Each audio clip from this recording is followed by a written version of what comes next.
In today's video, I'm going to teach you how to blend elements in Canva, a skill that can add a creative touch to your designs. Let's dive in and explore the process step by step, ensuring clarity and ease of understanding along the way. First things first, head over to canva.com. You'll need to sign in, so look for the login button conveniently situated in the upper right corner of the page. If you already have an account, you can log in using your existing credentials.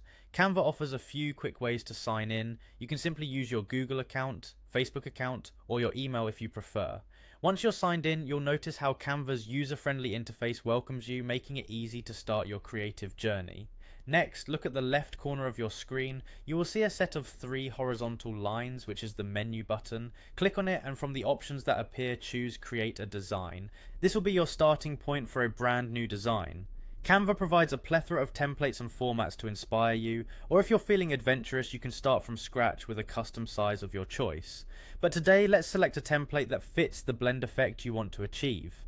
Now, to start blending, you'll want to add a gradient element. In Canva, this is easily done by inserting a rectangle or square element onto your canvas. Once you've placed your shape, it's time to apply a gradient. Gradients are wonderfully versatile as they help create depth and dimension in your designs, providing that beautiful blending effect we're aiming for. After placing your gradient element, use the color picker tool. This feature allows you to select colors directly from any images you've inserted, ensuring a seamless match. Alternatively, you can choose custom colors to perfectly fit your aesthetic vision. To achieve the desired blending effect, it's important to adjust the transparency of your gradient element.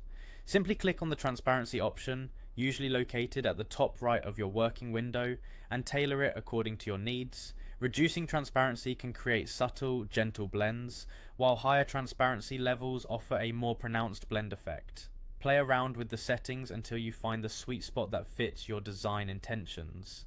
And there you have it, a step-by-step guide to blending elements in Canva, enhancing your designs with finesse. With these tools at hand, you're now ready to create captivating visuals that seamlessly blend shades and layers. Thank you for joining me today, and happy designing.